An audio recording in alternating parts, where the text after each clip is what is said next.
اللهم صل وسلم وبارك على سيدنا محمد وعلى آله وصحبه أجمعين.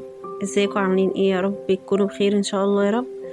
النهارده بقى هنعمل مع بعض أكلة حلوة جدا وسهلة ومختلفة كتير وحاجة كده. بصوا يعني حاجة حلوة جدا ان شاء الله تعجبكم. وهنعمل مع بعض بقى الحمام الكتاب. هيبقى حلو جدا ولذيذ وبطريقة حلوة قوي، ولونه خطير زي ما احنا شايفين كده. وطبعا مع الرز هنعمله برز، مش هنعمله بفريك بقى. يعني على حسب بقى، اللي بيحبه بالرز يعمله، اللي بيحبه بالفريك يعمله. نفس طريقة الرز برضو اللي هنعملها دي هتبقى هي نفس طريقة الفريك، وسهلة جدا جدا زي ما احنا شايفين.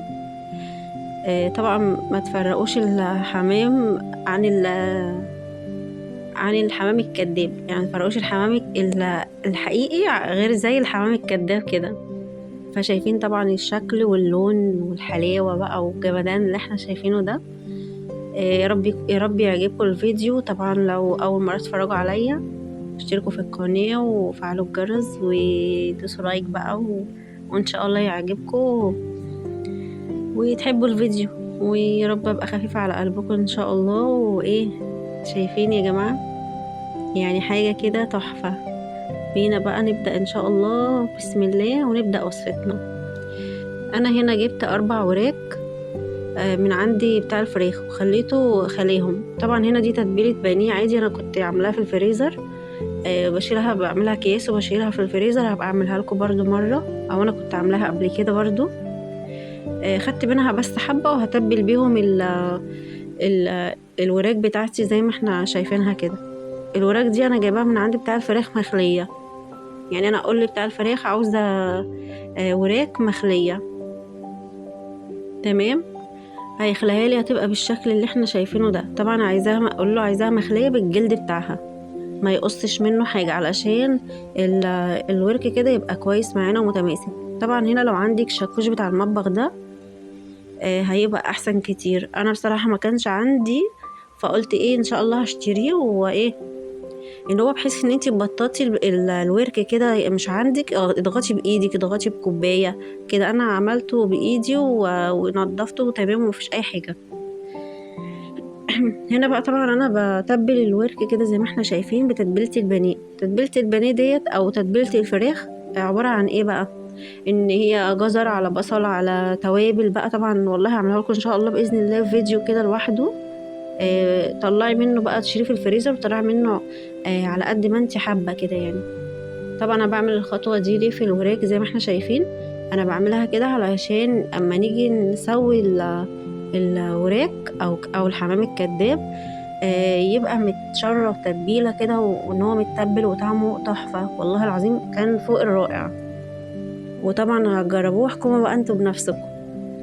طبعا في ناس بتتبلوا بس كده ملح وفلفل وكده، بس جربوا الطريقه دي هتتوهموا بيها حقيقي، والله تحفه جدا.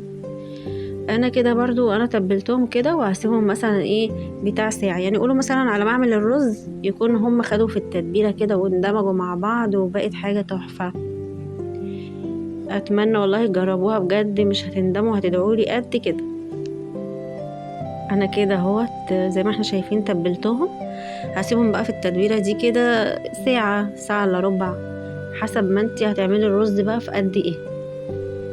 شايفين والله ريحة التتبيلة كانت وهمية. انا هسيبهم في التلاجة ويلا نعمل الرز ونرجع تاني برضو.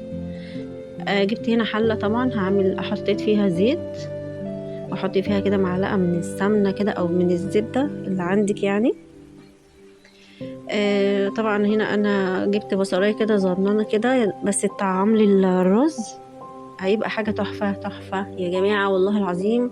يعني الوصفة دي حاجة رهيبة، هتعجبكم جدا ان شاء الله باذن الله. انا بس هدي البصله لون، مش اللي هو هحمرها بقى وتبقى حمرا وكده، لا.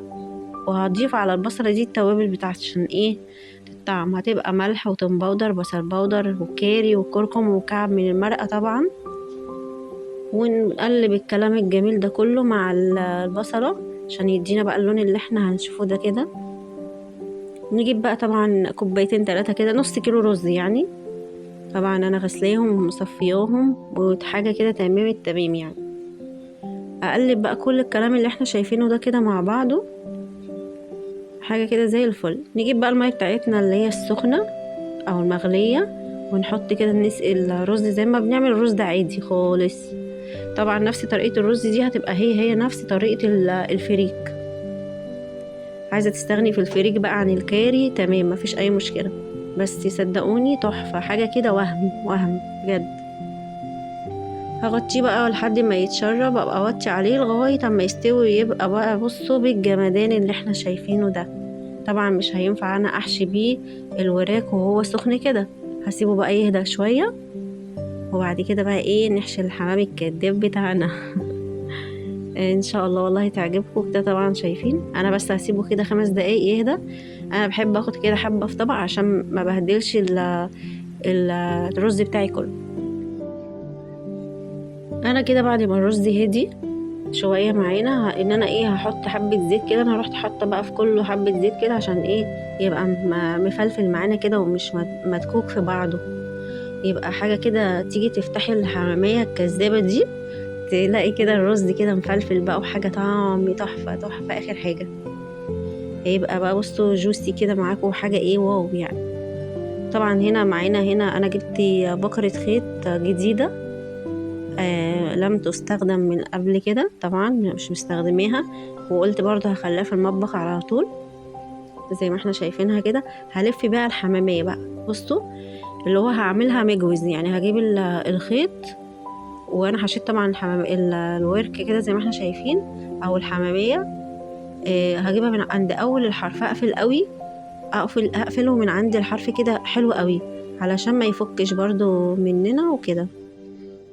واللي هو بصوا هفضل الف كده وعامله الخيط ده انا عاملاه مجوز يعني مش كده لا. بصوا انا عايزاكم بقى تقفلوا الحته اللي فوق دي علشان ما تطلعش الرز خالص. وكمان هعمل لك برضو حاجه حلوه قوي، اللي هو ولا هتسلق الحمام ولا هتتعبي نفسك خالص. اعمل لك فيه حاجه حلوه. مش لازم يا جماعه نكبس الورك كده رز، لا يعني نحط حاجات بسيطه كده على قدها يعني، بحيث ان هو يبقى فيه فراغ للحمامية او الكلام ده برضو في الوراك. عشان برضو الحمامية كده او الورك كده يتنفس يعني ما يبقاش مكتوم قوي فيفرقع. انا عايزاكم تلموا الجلد كده على بعضه بحيث ايه ان هو يعني تتلم كده هتاخد شكل الحمامية. بص انا بعمل ايه، انا باخد الخيط باخده انه بعمله مجوز، مش باخده من هنا بس، وبقفل الحرف بتاعها، ببدأ من الحرف بتاعها.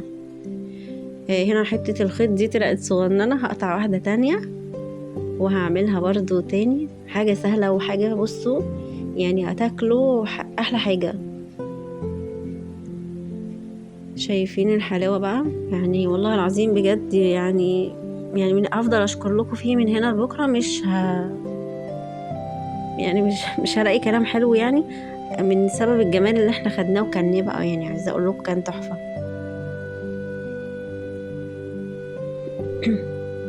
ايوه بصوا ابرموا كده على بعضه، اللي هو هاتوا من الجنب ده شويه ومن الجنب ده شويه، من الحرف هنا ومن الحرف هنا. بصوا انا هنا كده خلصت خلاص الاربع وراك او الاربع حمامات بتوعي. شايفين محكومين ازاي ومش ضغط عليهم قوي عشان ما يفرقعوش. حاجه حلوه جدا والله العظيم. بينا بقى على الجريل وهنشوف هنعمل ايه. هنا انا جبت الجريل بتاعي وحطيت هنا فنجان من الزيت. احط برضو هنا مكعبين كده من الزبدة، معلقتين يعني. طبعا اخلي الكلام ده يسيح كده مع بعض، ونبتدي بقى ايه ان احنا بصوا نوزع الزبدة والزيت دول كده على الجريل كده، او عندك طاسة حلة مفيش مشكلة. جينا هنا بقى جبنا الوراك بتاعتنا الجميلة او الحمام بتاعنا. شايفين هبدأ ارص الوراك او الحمام بتاعنا في الجريل او طاسة عادي او حلة تمام مفيش مشكلة. وانا معليه النار، انا هنا معليه النار مش ان انا موطياها او كده، هعلي عليها بس شويه وبعد كده هديه لون. طبعا هفضل اقلب بقى فيه من هنا لهنا لهنا لغايه اما ياخد اللون الحلو اللي هنشوفه مع بعض. هيبقى حاجه كده لونها ذهبي كده وحاجه تحفه يعني. بسم الله ما شاء الله بجد والله. يعني هتاكلوا احلى حمام يعني كداب يعني. استغفر الله العظيم يا رب بقى. احنا بنكذب بقى يعني حمام كداب هنضحك على الناس يعني. آه طبعا هو حمام والله احلى من الحمام الاساسي. الحمام الاساسي ده ما بيبقاش فيه لحم كده، ولا ما انتي هتاكلي هنا وراك بقى وهتاكليها بقى فيها لحم وكده. بصوا انا هنا حطيت ورق لوري عشان بقى يدي طعم كده او يدي بقى يعلي التيست معانا شويه. بصوا هنا انا بعد ما شوحتهم على كل الجوانب ولحد ما خدوا اللون الجميل ده، انا حطيت سويتهم في مج ونص من الميه من الحنفيه عادي جدا. مج ونص من الميه بس فقط لا غير، ولا زودت ميه تاني ولا حطيت ميه تاني. هو المج ونص ما شاء الله بقى حاجه تحفه، عامل زي الزبده كده بالظبط. حطيت بقى برضو هنا توابل، حطيت كاري وملح وتوم باودر بصل باودر، وحطيت حبة برضو من توابل الفراخ كده تدي طعم، هتبقى حاجة تحفة. جربوا بس الوصفة دي والله العظيم رائعة. انا هسويه بس في المج ونص من المية ده بس فقط لا غير، ولا هزود مية تاني ولا اي حاجة. شايفين الجمدان؟ اكيد اظن يعني الوصفة بتتكلم عن نفسها من غير ما انا اتكلم. هنا بصوا هي خلاص بقى ابتدت تتشرب، وشايفين من نزلت زي الدهون كده اللي بتبقى فيها دي، او يعني شوفوا شكلها يعني مغري جدا وحلو قوي. ان شاء الله تعجبكم باذن الله.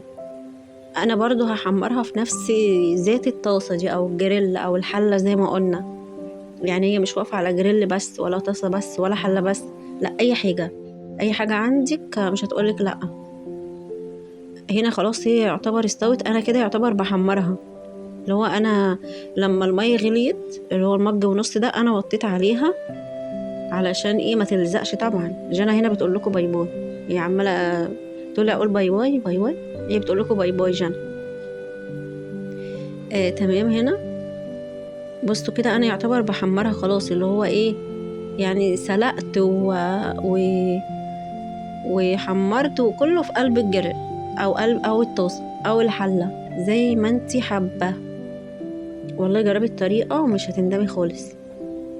هو كده خلاص يعتبر شبه ان هو استوى تماما وبقى زي الفل. هتعمليه بكرة الصبح كده يا بقى، يعني لو عازمة بقى حد بقى هتشرفك جدا. حماتك، سلايفك بقى، اصحابك، اخواتك، هيبقى حاجة حلوة قوي حقيقي. والله يعني مش عارفة اقول بس هو جامد يعني حاجة حلوة قوي. شايفين هو كده خلاص يعتبر استوى.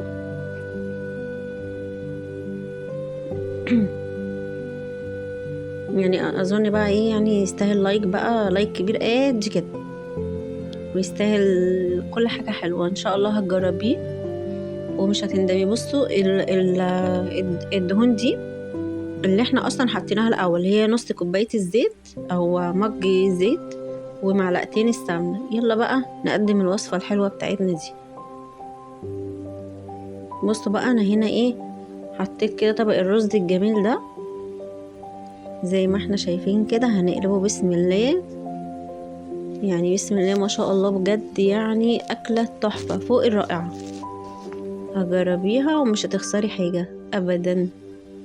يعني والله عايزة أقولكم إن أنا عيالي اتوهموا بيها وجوزي طبعا كلهم، يعني ما كانوش مصدقين يعني إنه من الحلاوة والجمال اللي احنا كنا ما شاء الله بجد كان تحفة قوي. شايفة بقى؟ وهفتح معاكم برضو دلوقتي واحدة هتعجبكم قوي بقى، هتشوفها من جوه عاملة ازاي بقى. حتى عيالي بيقولوا لي يا ماما احنا هناكلها بالخيط كده، قلت لهم لا احنا هنفك الخيط كده واحنا قاعدين بقى بناكل براحتنا بقى. يعني مش معقوله بقى يا جماعه هنفك احنا معاكم هنا على القناه. شايفين الجمال بقى والحلاوه ما شاء الله بجد تحفه. والله بجد هيدعولك كتير اما تجربيه وتدوقيهم بقى من ايدك الحلوه دي. هيبقى احلى واحلى ان شاء الله، عكس ما تشتري الاكل من بره. ولا بصوا ولا احسنها مطعم بقى. يلا بينا نسمي الله ونفتح واحدة مع بعض. إيه والله جانا اللي قالت لي يا ماما افتح لهم واحدة، يعني جربيه، هو سخن طبعا مش قادرة اقول لكم. يعني سخن جدا جدا يعني، وما كانش فيه صبر بقى، عايزين ندوق يا جماعة، عايزين ندوق. بصوا شايفين هو سخن طبعا، انا مش عارفة امسكه بصراحة يعني. شايفين ما شاء الله بجد والله حاجة تحفة، حلوة جدا، ومش هتكلفك حاجة يعني، رز والوراك وان شاء الله تبقى حاجة حلوة قوي، وهتاكلي حاجة نظيفة من ايدك الحلوة، وما شاء الله هيشكروك عليها قوي. بصوا ده الرز اللي وقع من الحمامية، تمام، او من الورك يعني، ما شاء الله تحفة يعني، حلوة قوي يعني. اتمنى تجربوه بجد والله يعني. مش عارفة ايه كده، جانا بتقولكوا باي باي. بتقولكوا لايك بقى، بتقولكوا لايك، اعملوا لايك واشتركوا بقى في القناة بتاعتي، وان شاء الله اكون عند حسن ظنكم. شايفين الحلاوة بقى والجمال، واكون عند حسن ظنكم طبعا، واتمنى تجربوه، واشوفكم في وصفة جديدة. السلام عليكم.